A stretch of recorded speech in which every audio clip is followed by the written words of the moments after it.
Hey, jazz lovers around the world. My name is Emmet Cohen, and I'm here as part of the Jazz Cruises series of Q&A, interviews, hangs, and I couldn't be more thrilled to be speaking to one of the great and one of the leading pianists of our generation, of the world, someone who has inspired almost everyone to touch the instrument after him, and someone who's just one of the down-home, most beautiful human beings we know. And I'm going to introduce you to him now, Mr. Sullivan Fortner. Hey, Sully. I was hoping you was going to keep talking. I'm got my Oh, mouth full over here. well, I didn't want to go. I didn't want to go too. I don't want to embarrass you too much yet. Well, I'm Um, glad you didn't, man. Well, I appreciate it. Thanks so much for having me, man. yeah, it's so nice to see you. I haven't seen you in person in a year. I think Yeah, actually one of the last times I probably saw you maybe it might have been the Jazz Cruise yeah, that sounds about right. I think it probably was the last in time. February Hmm. of Yeah, 2020. It of seems like 2020. we've lived like maybe a few lifetimes in that I span know, already. man. I know. It's pretty crazy. I always tell everybody it's like everything's just been clumped into like two time zones, like uh pre-COVID BC, we call and it BC BC and and DC during yeah, COVID. during, yeah, we're not out of it yet. Yeah. Um, yeah, so I just wanted to ask you how you're doing. How people usually start from the beginning, but I think it's maybe better to start from the now. Say how you doing. How's this year been for you? How have you been dealing with everything that's going on in the world, inside and out? Oh man. Well, I've been I've been hanging in there. Yeah, we've been I've been doing a bit of practicing, just a little bit. I've Mm, been cooking a bit, which has been a kind of a newer passion, so to speak. yeah. Um, I've been doing some reading. I've been um, taking French lessons. Wow. Um, and just we've been doing some recording, some writing. I've been doing some a few gigs here and there, just live stream broadcasts, Yeah, we've teaching, and seen you. things like that. Like kind of like everybody else doing. Not Yeah. not quite on your level, but My um, level. yeah, man, you doing something every week. Seems like 2 3 times a week. I'm seeing you on the computer doing something, man. Yeah. But yeah, other than that, I'm just quarantined and kind of in between Brooklyn and Manhattan with my girlfriend in Brooklyn. She keeps me busy. I'm sure. I'm sure. Yeah, so it's cool. Yeah, well, that's beautiful. I relate to the things that I've been working on this past year have been kind of at the piano, but also I've been learning to cook. I've been working on my yoga practice, Oh yeah. reading a ton, and you know even I haven't had this much time to open any sheet music and check out some classical piano in what feels like years. Have you been kind of diving into any of the classical repertoire or found time kind of meditating on that at all? Yeah, man, I've been looking at some of these Godowski reductions of Chopin etudes, Mm, which have been I've been clunking at it really, really, really slow. yeah, And I've been also dealing with what else is it? Schumann. I've been looking at some of his oh man, I got the book here. I'm spacing out on it. Novelettes. okay, yeah. I'm in, You're the one that hit me to Schumann. yeah, that's my man. I'm in love with him. I'm in love with his music.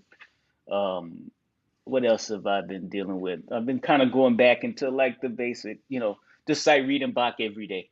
Just Yeah, you know, trying to get that together, and it's very slow for me. But that's that's reading funny. through the fugues. I asked Brad Meldo one time. I said, how do you practice? When you're at home and you're doing your thing. He said, Bach in the morning. Bach in the morning. But Bach in the morning. That's right. It's like Every taking a morning. bath. It's like Yeah, taking he a said bath, man. Bach in the morning. If I don't play Bach, I'm not ready to start my day. Yeah, Um, yeah. which for me, it's been more like yoga in the morning these days. Um, Good you man. know, I've been doing that. I've not really yoga, but I've been doing these T25 Insanity Max 30. Hey, Sean Ain't slow. T. Sean T, boy, Sean T's been kicking my butt He'll make every you day. sweat. He'll make you Yeah. sweat. But it's That's weird though because I do it and then I get on the scale and I'm heavier than so I'm like, well, maybe I gotta counteract that, exercise, couple it rather with good eating. well, no, Sean T. He's all about muscle building, so muscle weighs more than fat. So that's Well, why this this you're bulking up. It's good weight. It's good weight. I hope so. It doesn't look like it's good weight. I don't see no abs. You I look see more good. rolls. I see more rolls than abs.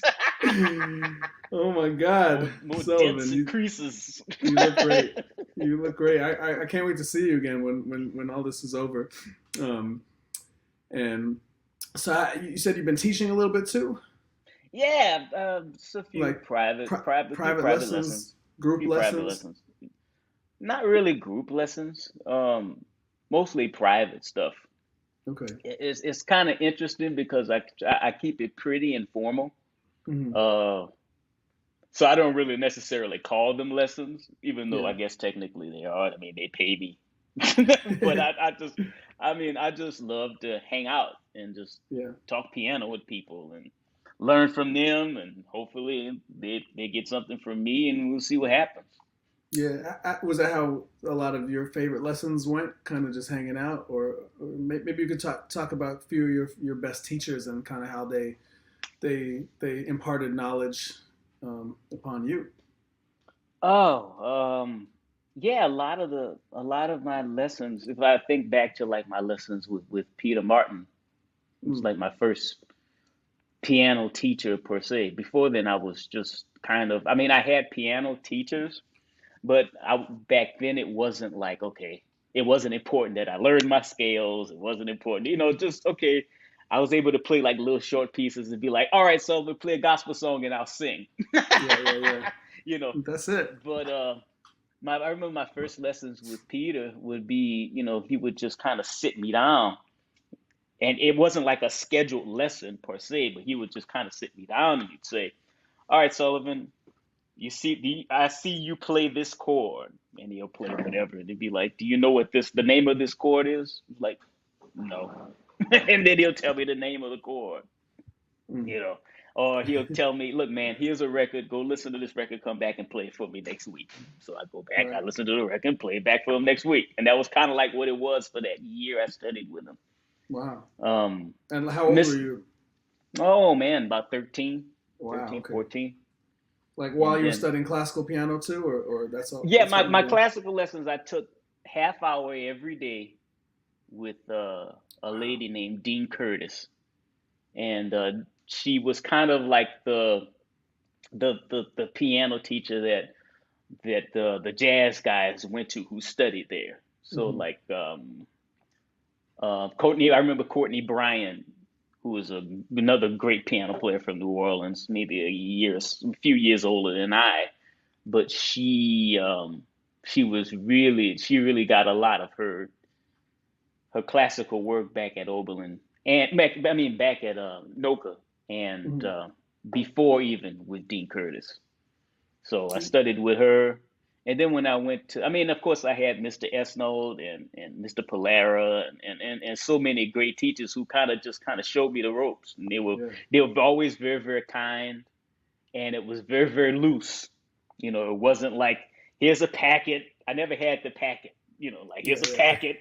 Go come back next week and play chapter one of the packet or play The chapter Billy two. Hart packet. We know it. Yeah, the Billy Hart packet. I never had that. Although Dan Wall back at Oberlin was a little bit more structured. He had worksheets Hmm.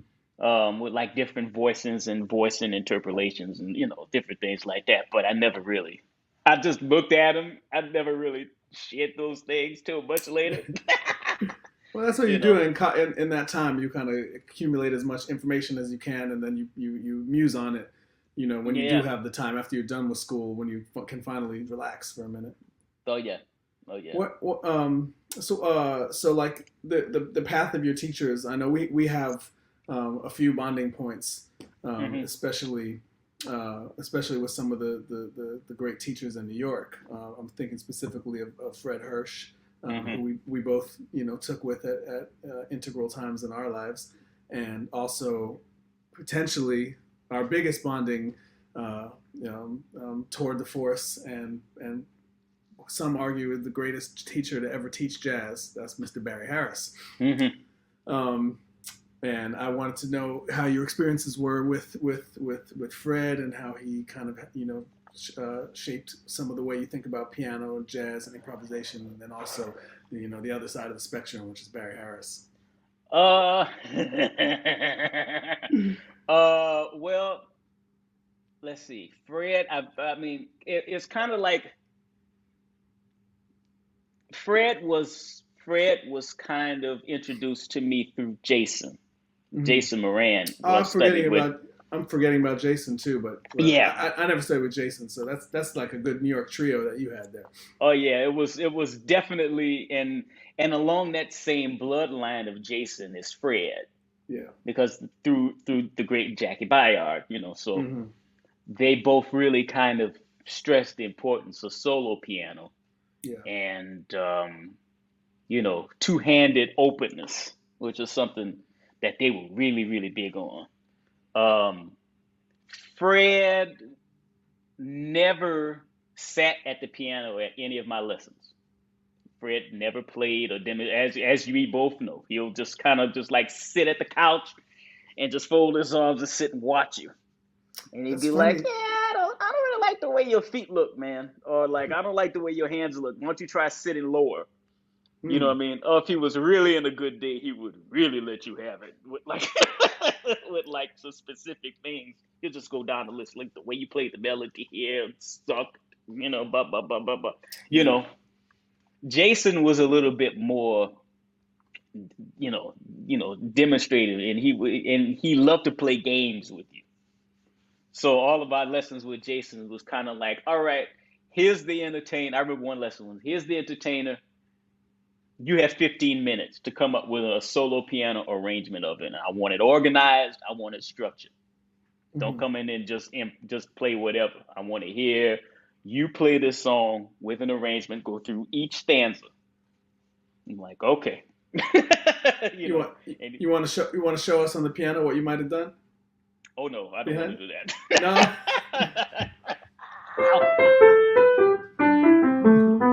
Something like that. Well, it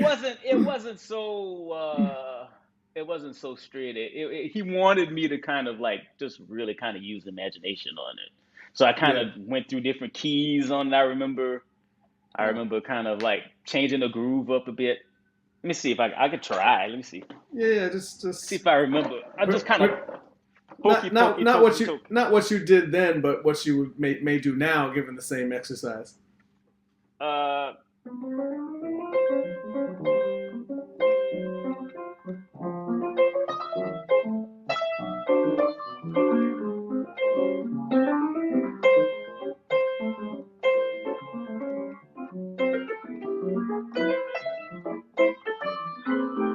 Some crazy, I just, kind of went in, Beautiful.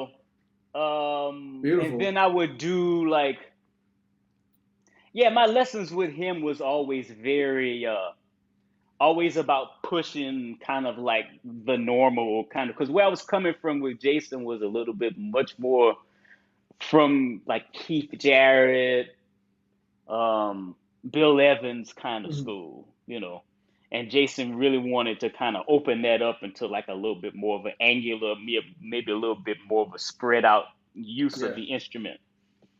And Fred kind of came at a point where he had to kind of really kind of taper in the reins and just be like, all right, bro, look, that stuff is cool, but we got to kind of got to organize and structure it in a way that's that sounds more fluid and more organic and a little bit more body connection to the instrument.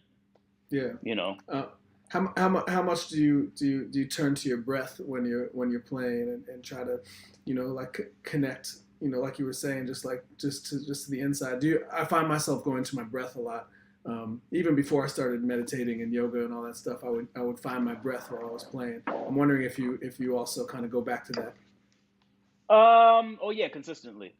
I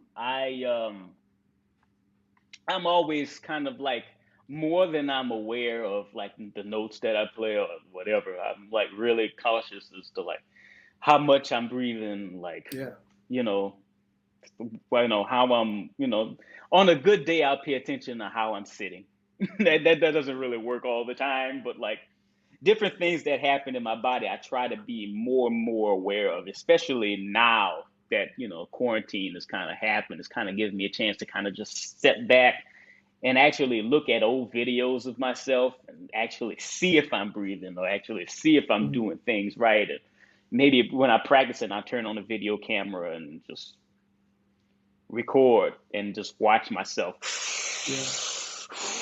Yeah. like just really kind of go through it. Yeah, you mentioned all the stuff Fred said, getting you Hmm. sitting lower, getting you to sit lower on the piano bench, and that's something that I got from him. And it's funny, in my lessons with Fred Hirsch, he would always play. He'd be like, no, it should be kind of more like this, and he would play, Really? and I would hear the sound come out of the piano. I said, oh, that's the sound I'm supposed to get out of the piano. Like, let me try to get that. And our lessons were a lot more focused. Maybe it was the time in my life Uh, when I was seeing him. Um, you that's know, not fair because he would never play for me. He would you know, never play. he was like, I can't describe how to make you better, but it should be more like this. And the sound that he got out of the piano taught me almost more than anything. I said, wow, it's Yeah. possible to get that kind of sound out of the piano. Maybe you already had the sound. He didn't want to mess with No, it. I didn't. But I think his thing, yeah, I mean, he did, I think, although he's a really good teacher and he's really good at explaining things, kind of like Barry, kind of going into Barry, how they're connected, Yeah, let's talk about Barry. is that as great and articulate as they are, they're still very old school in the Mm, sense that, like, the bulk of the information you'll get by listening and watching them play. right, right. You know, I mean, every time I hang out with them, I got to remember that, okay, I had to kind of take my school hat and kind of throw that in the garbage can and just Yeah, let that, because the way they learned was hard knocks. You know what I mean? They're not going to say, oh, well, the reason why it didn't work is because the way you did this interpolation on top of here and you had this kind of technical thing. They're not like that at all. They're just yeah, like, yeah, man, it just don't sound good. yeah. It's Barry, good or bad. right? I asked Barry one time, I was playing from him. He said, "Man, you sound pretty good, man. You do. Yeah, there's a lot of stuff in there you need to get rid of, though." And I'm like, "Okay, like what?" He's like, "Man, I mean, I could sit here and I could literally tell you what I think, but it's not gonna serve you anything. You just gotta sit with it. You gotta Yeah. flush it out. I will tell you more triplets. Always more triplets, right? Always more Always. triplets. That's about it. You Yeah. know." I see. I see. You do some stuff sometimes where you're accompanying and it's a jam session and you got an arm on the knee and accompanying, and I love that too because there's a certain kind of sound and I know that sound and it's like a very Sullivan thing, and I don't know if I got that from you, but if you're at a jam session, it's the 70th horn player that's playing. The arm goes on the knee. That's Yeah, like man. that's a no for Fred or Barry or Sophia Oh yeah, oh yeah, yeah, yeah. or Oh anything yeah. like that. But I think it's so distinctly Sullivan. I love it. Yeah, I love when Yeah. you're breaking the It's rules. funny. It's funny because I didn't think anybody noticed that. Yeah, that's my I favorite. just like sit down, just I don't know if I guitar. picked that up from I picked up a lot of stuff from you, Uh, and that might be one of them. I don't pick remember out the bad stuff. I remember, you have so many fans out there, especially piano players.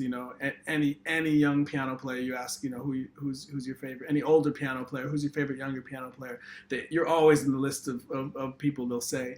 And I have this one memory when we were at the American Pianist Association competition, maybe 5-6 years ago. Now we're backstage, and we're hanging in this little piano there, and you're talking about, I love Disney films, and I love, I'm like what's one of my favorite tunes, Sullivan, be our guest, or be my guest. Would it be our guest? Be our guest. Be our guest. And you sat down at the piano and you just played like, a couple of verses of Be Our Guest, and I was like, wow, this is another kind of mind that Sullivan has, to just be able to channel everything you've ever heard into something that you can express through your soul and your fingers. Wow. And that was just a moment where I was like, this guy thinks differently than all the other people that I've ever met and encountered before. Is that like a product of some kind of photographic memory that you have, or just that you learn a certain way by ear and you're able to retain? Yeah. Well, thank you. That's really nice of you, man. I don't know if you remember that moment backstage, but it stuck with me. I do. I do remember that, because it was one of the few moments that the five of us had together. Yeah. Without interference of photographers. But photographer and or for a those monitor, of you, just making sure we're not doing anything ridiculous. You know what I mean? For it those was of just the people out there, we're talking about the American Pianist Association competition that happened not this time but last time, and Sullivan took home a big $50,000 prize from that. Yeah, you took it home last time. You just would have to remind everyone of that. But yeah, man, it was just one of those. It was just like one of those rare moments where you have 5 piano players in one room. Yeah. And we're just hanging. And it's not about. And even though it was a competition, for that moment it wasn't. It was just the 5 of us hanging out as friends, And we just happened to have a common ground, which was the piano, Yeah.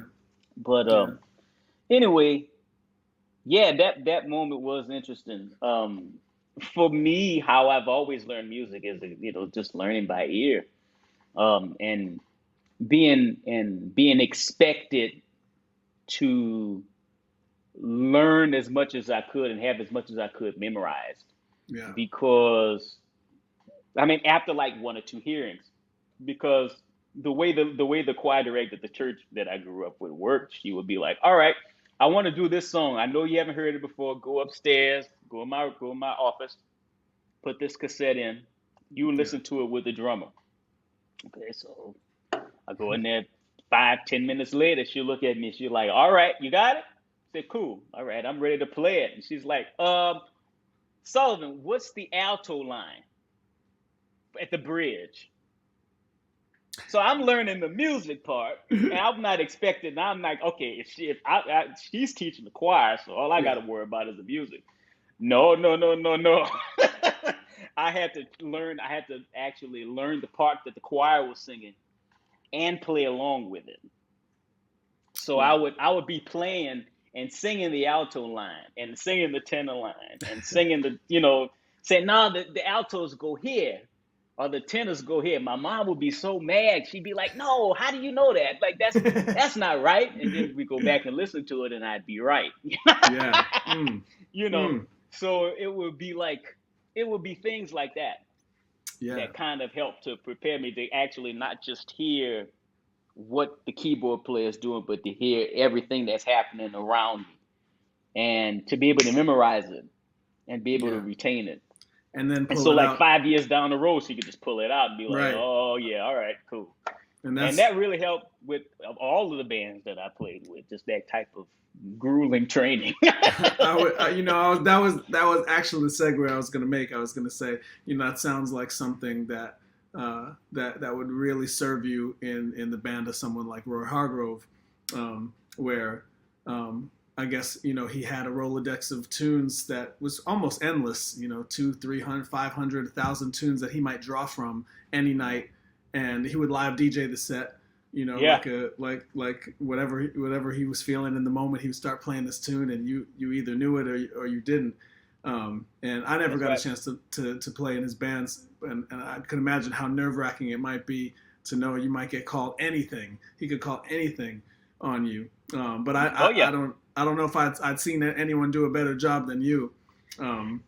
you know, Yeah, and especially in the later years of that band. And I just wanted to know how it was kind of being in that band when you joined, and how it was on stage learning all that music, and maybe what you kind of took away from Roy, and how you integrate that in your being.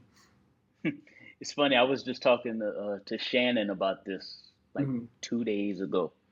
Just the whole Roy Hargrove. Shannon Powell, for all of you watching. No, Yeah. not Shannon Powell. Oh, The Shannon Effinger. Effinger. Yeah, Okay, Shannon Effinger. journalist. She was Journalist. asking Yeah, you about this. Okay, okay. yeah. Um, I got the gig with Roy because my one of my really good friends and schoolmates at Norca, Northern Center for Creative Arts, Jonathan Baptiste, some little low life guy y'all probably never heard of. Yes. Sorry, John. Love you, man. So Yeah. he called me and he was like, I double booked myself with Cassandra Wilson. And I have a whole like 2 or 3 weeks that I can't make with Roy. Can you do it? And I had just met Roy maybe a few months before at a jam session. I was like, okay. So I didn't think much of it until his manager, Larry Clothier, called me and was like, so Sullivan, we have these gigs lined up. I wasn't going to hire you, but I heard about you through John Baptiste, and I heard about you through Rodney Kendrick, and I thought that maybe it would be a good fit if they recommended you, then we'll give your ass a shot. So I'm like, okay. So I'm like, all right. Sounds like So Larry. very much so. So I did the first date I remember I did was at the Dakota in Minneapolis, Mhm. and Dwayne Burno was playing bass because Wow. they were in transition of bass players, and I think they had just started playing with Amin, but Amin was doing rhythm roll through Jazz at Lincoln Center, so they Mhm. got Burno to do it, and I showed up late because my flight got delayed and did the sound check. I'm like, all right, where's the sheet music? No sheet music. I'm like, okay. We told you what records to learn. I was like, yeah, but I didn't think I was going to have to memorize 40 songs for one gig. Okay. So Yeah. so I mean, in between the sound check and downbeat, I had like an hour and a half. So I memorized as much as I could in that hour and a half, which is like 5 songs. Yeah. And then I show up to the first set downbeat. Roy calls a song that was not on either one of those records. Right. Typical Roy fashion. So the first tune, Roy is basically yelling at me, telling me what to play and when to play it. Yeah. All right, so they start out with like this weird 12-tone row, and then they look at me, and then after they play it, Roy does a cue, and then Burno says D7. I said, this don't sound like no regular D7. So I just start playing all kind of chords on top of it. And then after they play another cue. And then Roy goes into like another section, and then Justin takes over. D-sus, D-sus, and he sings a melody. And then the next thing is F minor blues, and that's my solo. And like F minor blues up here. And I'm like, okay, here we go. So that was the first tune. Audience packed audience. Prince is sitting behind me the whole entire set, watching this whole thing go down. And I didn't know he was there. Oh yeah, for real. Yeah. Prince came backstage afterwards with Larry Graham. Wow. I could have peed on myself. I saw that. I was like, you got to be kidding. There's no kids. And he asked about me. Say, so who's the piano player? I'm like, no. I just wanted to die. I knew he was going to say something horrible. Wow. But he was really, really nice. He told me I had to get a new shirt because he hated my shirt. That's what Prince said to you. Yeah, he said, man, we got to get a new shirt, man. This FUBU shirt you got on ain't happening. We got to get you something else. Wow. And that was my first gig, and I did that gig for 7 years. And every night there was that same type of energy where I kind of didn't know what was going on. And I had to use my ear. Or like he'll show me a song at sound check, and then we won't play it until a month later, Right. you know. Or Right. he would show me a song, and then I have to teach the bass player how it goes. You know what I mean? Yeah, yeah, yeah. It's the same those same kind of principles that I learned in church. I carried with me with Roy's band and with Cécile and Stephon Harris and a bunch of people. Yeah. Yeah, I mean, you mentioned Cecile, who is one of the greats to ever sing this music, sing any music. And how has it been to cultivate that piano? Oh, there we go. Hey, That's not me. That's Lee pulling it up. Though for those of you who don't know, that's Cecile McLaurin Salvant, and Sullivan has been playing with Cecile for 2, 3, 4 years. How many years now? now it's about 5 years almost. Five. Yeah, it's Wow. about five Corona years. has me all Yeah, thrown current. off. But Well, if we don't count Corona 4 years, yeah, yeah, hey, there you guys are. there we are. Um, it's a beautiful magical combination, and I've heard you. I think the first time I heard you guys was at NJ Pack, and you guys we opened for you. Um, we played piano trio before you guys at NJ Pack. Was it McBride? Or was it? No, I was playing with my trio, and Oh. and I remember the band. It was Ben Wolf and Brian Carter. You Oh yeah, I remember this remember now? that. I remember that. Yeah. And they were like, you have a 20-minute set, and I played, I played 21 minutes. I got yelled at like worse than I've ever gotten yelled at on the side of the stage for playing 22 minutes. And Cecile saw it go down. She said, "Hey, it's okay. Like, don't worry about it. We're not mad." And it was a whole thing, but then I sat on the side of the stage and got my lesson of how it's really supposed to be done. And you guys played some magical stuff. Everything from Cole Porter to Stevie Wonder to original stuff, and it was such a magical concert. I think just at the very beginning of you guys starting to play together. So how has that journey been? Developing that, playing with her band, playing duo, involved in different projects. Obviously life partners, everything like that. It's beautiful. Well, I wasn't Sorry, trying to so go to snuck that in there.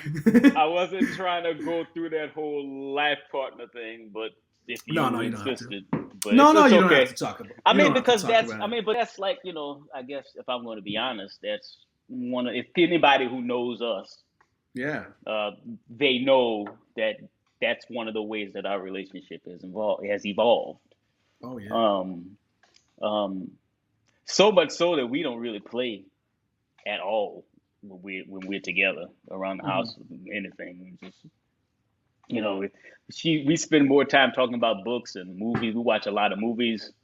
Uh, she curses me out because I leave a lot of I leave too many things around the house. Leave food in the couch, and I'm a regular dude, so I leave. You're from New I'm from Orleans. New Orleans, man. You leave food on the couch in New Orleans. It's funny. Her next album, she wrote a song called Trail Mix, and that's because of the little like residue of trail mix that I leave in the couch and the bed, stuff like that. But I digress. But yeah, in the beginning of us playing together, I met her. Um, how did I meet Cecile? I met Cecile just walking down Harlem. I was hanging out with Jasmine Horn, Mm-hmm. who's another great singer. Yeah. And from there, we ended up doing some. We sat in together at a jam session at Jazz at Lincoln Center, and then from there we did. I asked her to do a gig with me at Mesro, and I was so scared. I was like, she ain't gonna want to play with me. She got nominated for a Grammy. She don't want nothing to do with me. Blah blah blah. And a friend of mine, she told me, she said, just call Cecile. I'm sure it's going to be great. And she agreed to do it. And it was like one of those moments when you play with somebody, you feel like immediately you feel like you're at home. Like you're not self-conscious when you play with that person. Like you feel like they can handle you. Yeah. And you feel like, you don't have to walk on eggshells to protect them, or, to comfort them, or to kind of guide them. You just, however you want to play, we're gonna roll just like that. You Wow. know, that that type of trust was there immediately, and it's only evolved from there, for I sure. remember. I remember that weekend.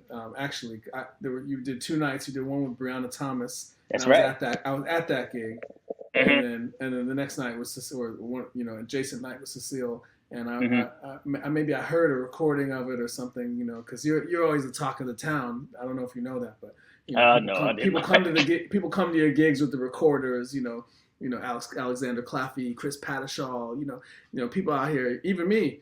We have little recordings that that float around of Sullivan That Fortner, is so funny, man. I didn't know and that. and That's hilarious. it happens. It happens, when you're someone like and everyone knows that you wouldn't Sullivan wouldn't mind either. There's some cats that would be like, "How dare you do that?" Sullivan Fortner, he's like, "Yeah, I played it, and you have that, and I'm gonna play something different next time." So I doesn't mean, matter. hey, hey, man, it ain't it. I say this all the time. It ain't. Music doesn't belong to any one person per se. Whatever I play, it wasn't mine to begin with. I got it from my teachers, Yeah, or, May, or the records that I checked out. Yeah. So Harold Mayburn said the music's in the air all around us. We just that's reach right, out, grab little pieces of it here and there, and hope that it sounds good. right?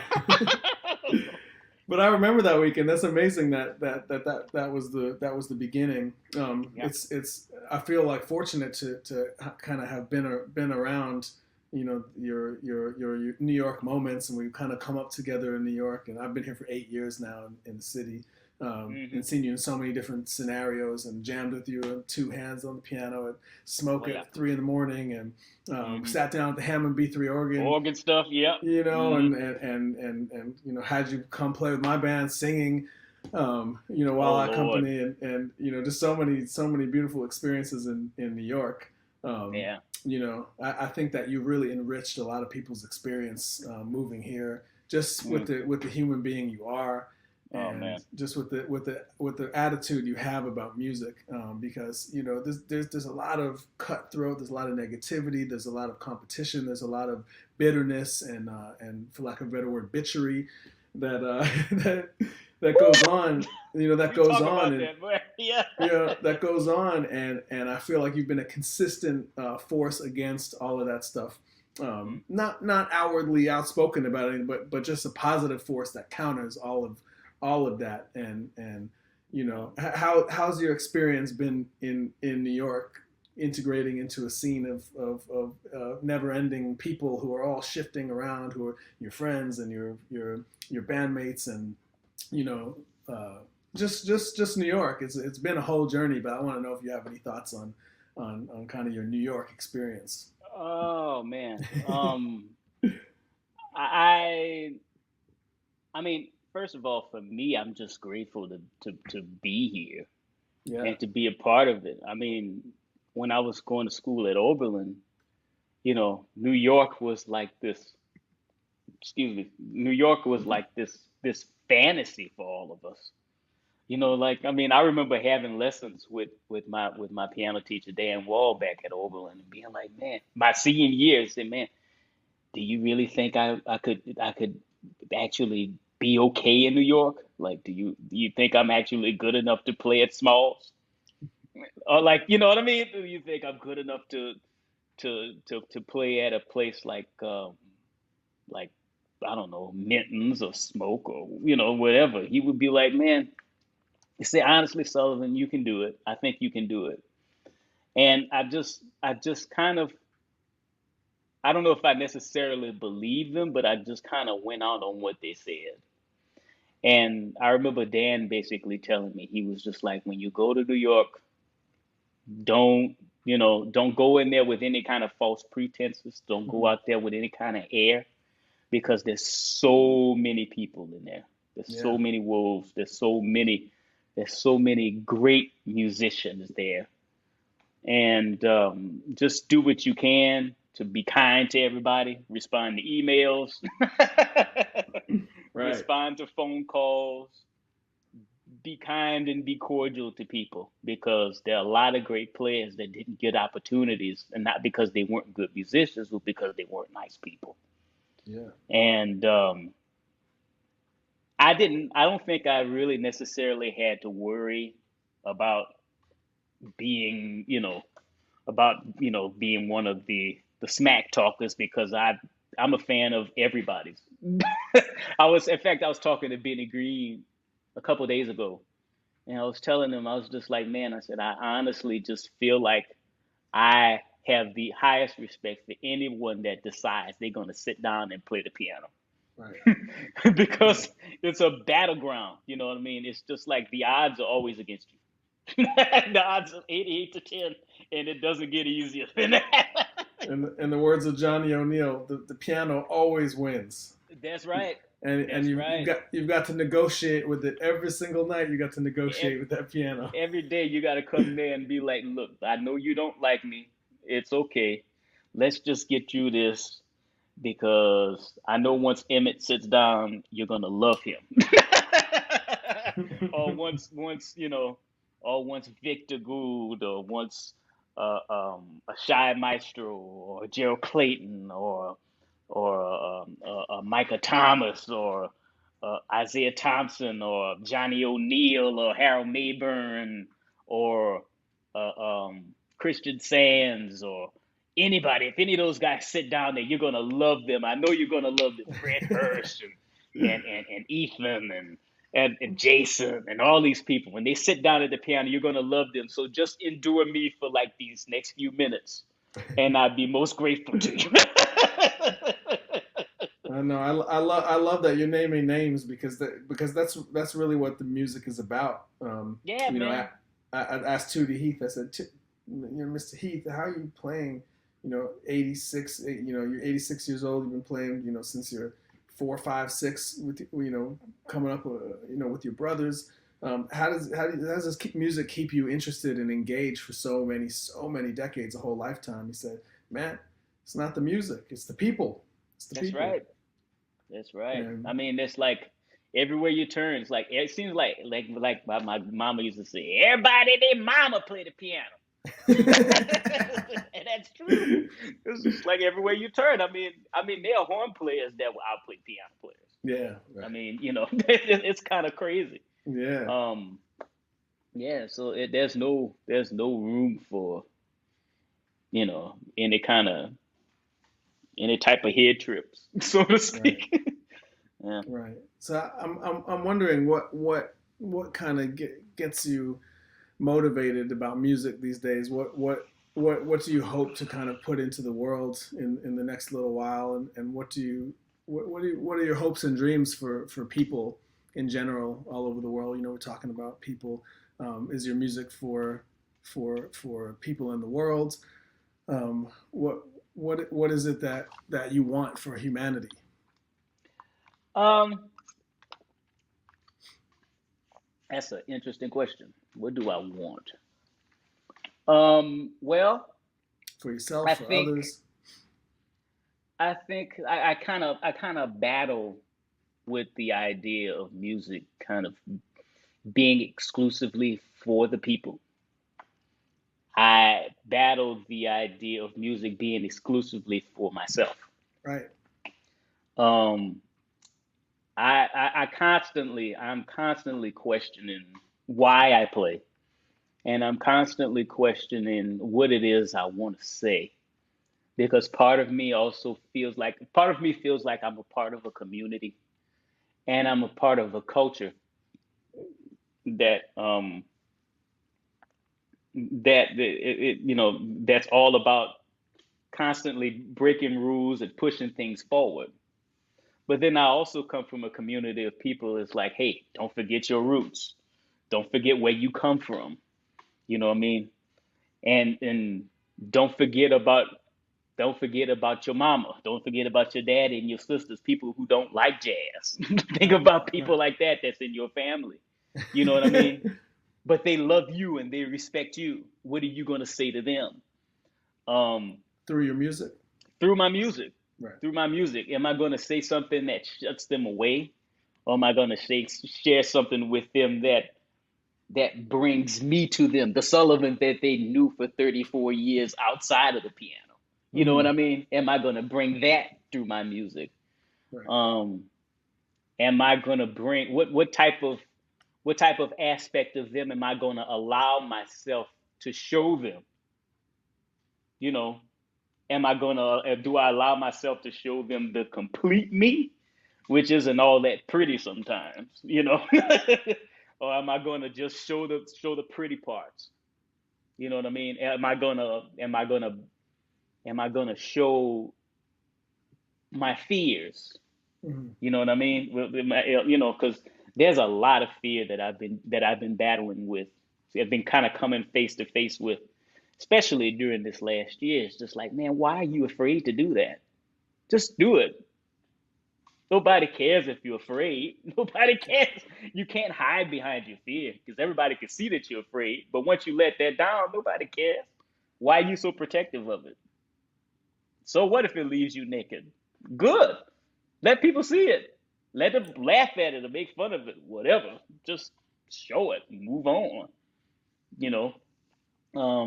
So I guess ultimately, I'm just striving to be the most transparent Sullivan I can be behind the piano.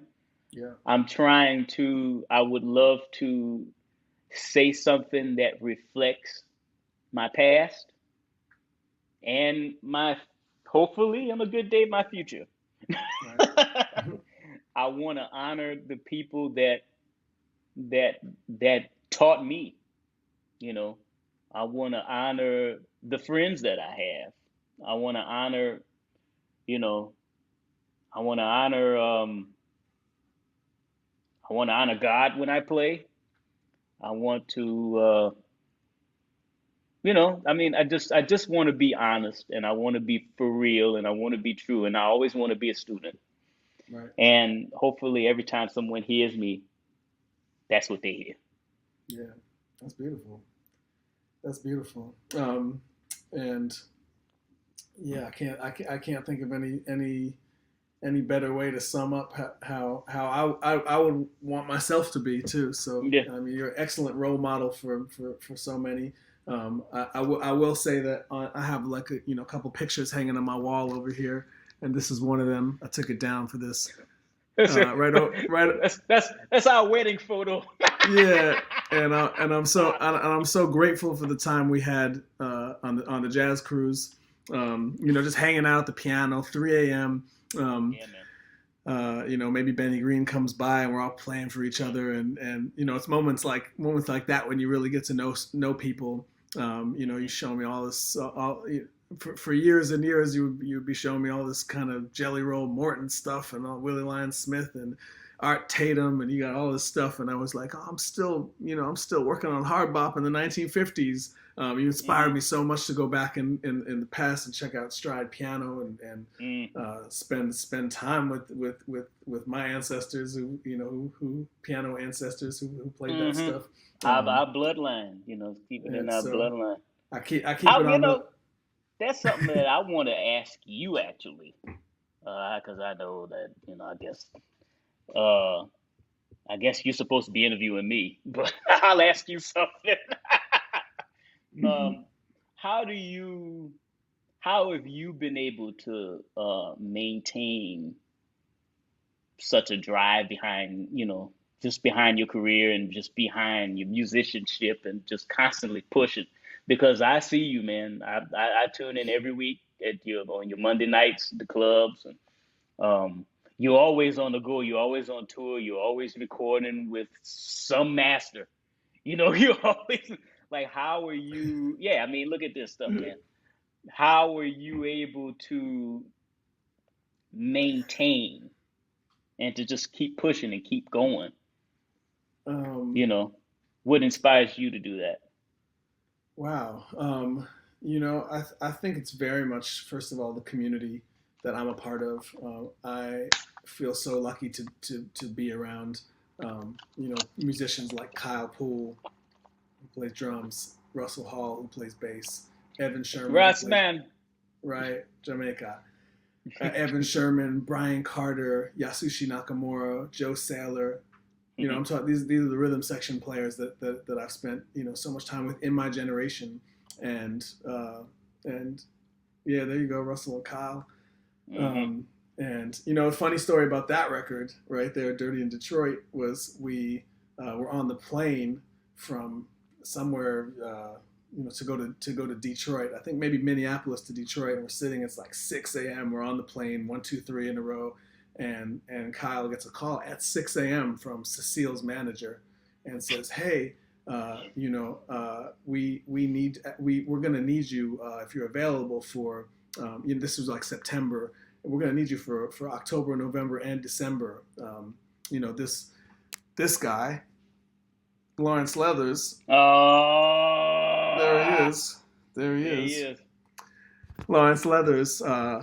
He's moving to Paris or something. He's taking some time off, and we need you." And Russell and I right there said, "Hey, man, we got you.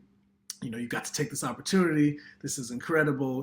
Go." It was one of the moments, and then it was like, well, this might be the end of our band. We've been on the road. Let me see what I can do. I'm talking about always being on the go and on the drive. Like, I'm just an idea. I have ideas all day long, and I try to make them happen however I can. So my idea on the plane was, we got to get this gig recorded, because this could be the last time, we're wherever. So we're going to Detroit. So I get on the phone, leave a few messages, people in Detroit, "Hey, any recording engineers?" We got someone to show up to the gig that night and the next night, and recorded Wow. it. And it was like, there was this energy, like, this is for posterity, and I think we played like it was going to Like be it our was the last last time. time. And then we had That's what's up. to put our concept down on wax. And then from there he went on to play with Cécile, and it's a family vibe. So he comes back and play with me, and we all play with each other, which is how it should be. So we didn't end up losing him forever. And he's been playing with me for a whole year, every Monday, and traveling, and one of the greats out here. Oh yeah. Oh yeah. He inspires me to keep it going. Russell Hall inspires me. These people inspire me because we're in a postmodern time where people don't call you up for opportunities anymore. You kind of have to make them happen. And I got a chance to play a little bit with Jimmy Heath in the Dizzy Gillespie alumni band. And there was one night where I was sitting next to caddy corner from him. We took a bus down from New York City with the whole big band to the Kennedy Center. We played on New Year's, and it was my first year in New York. And I learned more sitting on that bus listening to Jimmy Heath speak than I had in any other setting in my entire life learning jazz. Mm-hmm. Any camps, any jam sessions, any private lessons, anything.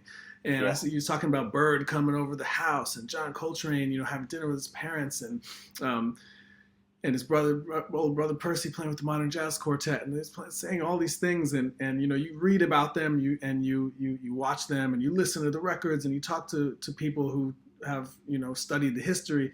But he was saying it was a first-hand account, and I hadn't experienced it like that before. And I said, man, I got to be around Benny Golson, I got to be around Jimmy Cobb and George Coleman and Albert Tootie Heath and Houston Person and Sheila Jordan and Harold Mayburn, and the list goes on. Ron Carter, of course, and Buster Williams, Billy Hart, all these people, Victor Lewis. And now I am going naming names now, right?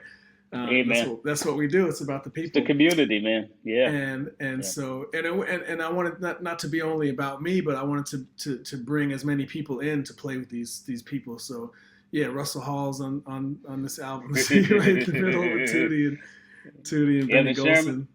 Golson. Oh, is That's Tootie. oh, that's you. That's you. You look That's like Evan me, yeah. Sherman in this picture. Well, No.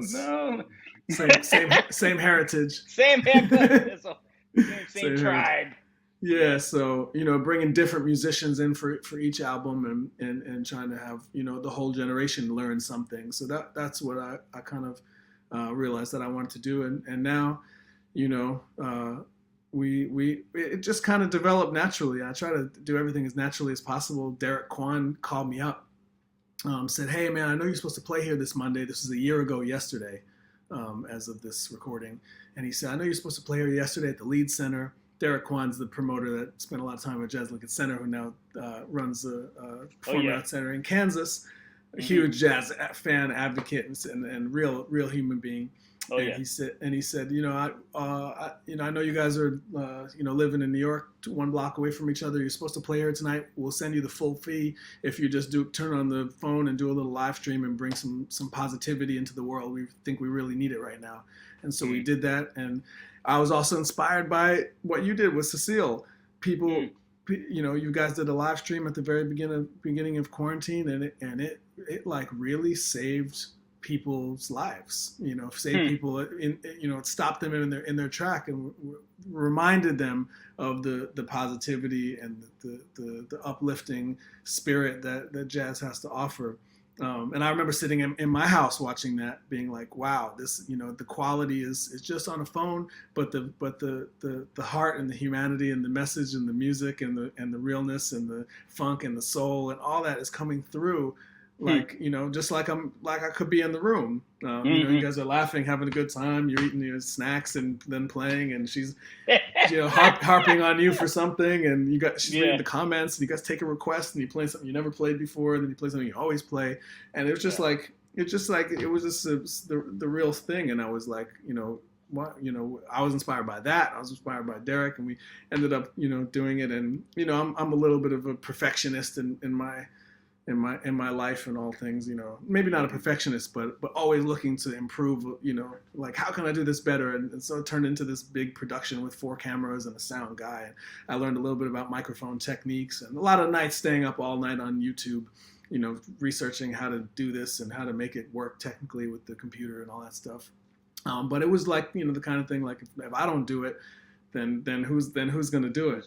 So that's how I kind of feel, and the balance between sitting and playing the piano and then figuring out how we're going to get the music in front of people. That's always been my thing, and how to get the band on tour and sleep on people's couches and play. I'm very grassroots kind of oriented. And I think a big part of the driving factor is the band and wanting to keep Russell and Kyle working and playing and the people uplifted.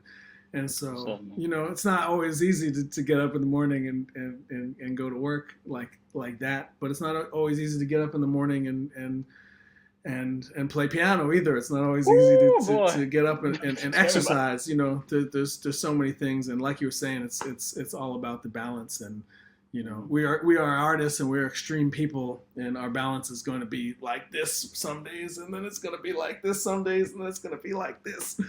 And I feel like that's why we get along so well, because we understand, that the different intricacies and what goes into playing and teaching and putting on productions and stuff like that. But whenever you guys are feeling safe and ready, there's a home for you on Monday night, and we've done a lot together before. When you're ready, you let me know. Oh yeah, you'll be sitting right here.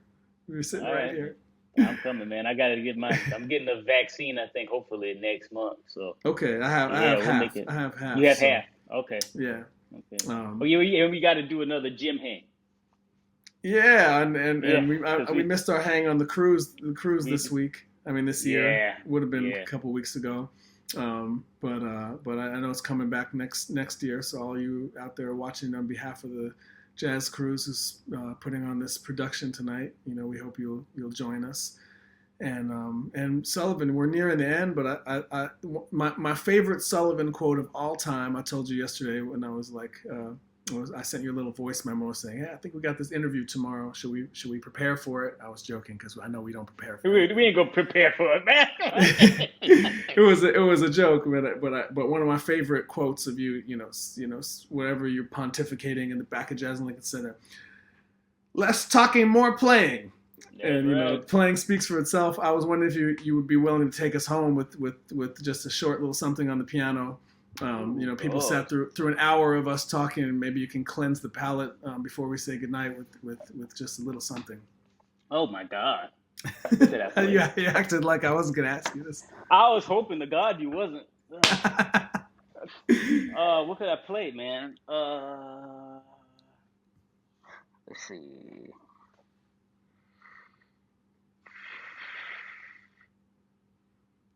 You want a request? I'm scared of your request. I was gonna say, in Houston person said, when you don't know what to play, you play the blues. Oh yeah, that'll work. Will it? That's my request. Okay. I what can I do? What blues though? Is Cécile standing right there? No, she's locked Nah, in her she room left. somewhere. She's watching though. She's watching this. Uh, I play.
Mm,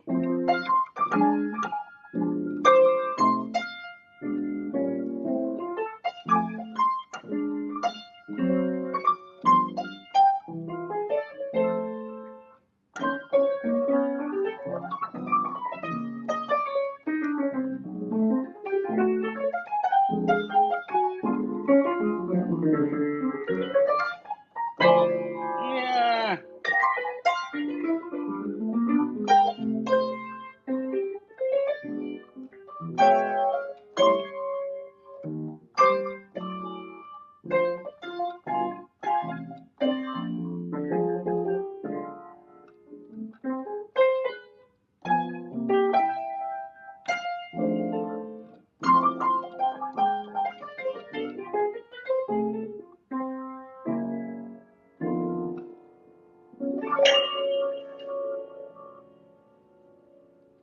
Hey, sounded like Sullivan Fortner to me. Sounded like an honest, pure expression of Sullivan Fortner to me.